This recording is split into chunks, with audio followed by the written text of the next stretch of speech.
గుండె పేలినట్టుంది. పొద్దున్నే ఎక్కడికి వెళ్ళావరా? షబ్బాల్. నీకంటే పెళ్ళి అయిపోయిందని చెప్పు, తోడు ఓడిపోయింది. అందుకే నా మొఖాన్ని సరిపడే మంచి ఫేర్ కోసం వెళ్ళా. క్యాచ్. నా కాన్సెప్ట్ నీకు అర్థం కాలేదురా. అమ్మాయిలు వద్దనుకునే పెళ్ళయిందని చెప్పా. ఇప్పుడు చూడు, నేను నా సెల్లు ఎంత హాయిగా ఉన్నామో. ఒక ఫోన్ లేదు, మెసేజ్ లేదు, ఏమీ లేదు. దాన్ని చూడు, డబుల్ సెంచరీ చేసాల్సిన బ్యాట్స్మెన్ లా ఎంత ప్రశాంతంగా ఉందో. బుజ్జిముండ ఎంత ఏం మాట్లాడేదే కాదు. ఆ రజనీకి మెసేజ్ పెట్టేటప్పుడు ఎంత నొప్పి భరించిందో ఏంటో.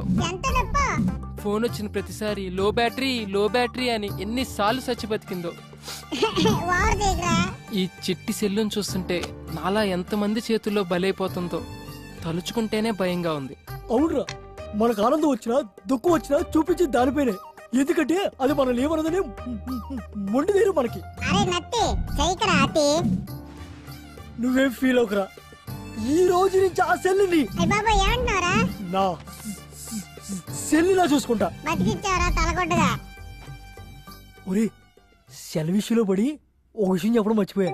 మన ఇంటి ఓనర్ కూతురు కత్తిలా ఉంటదంట. ఆ మిస్ నువ్వు మిస్ అయిపోయావు. అన్ని కలిపిన 6. ఇన్ని ఆర్లంటే కష్టమేలే బాబు. రే, మేము ఫోన్ వస్తుంది.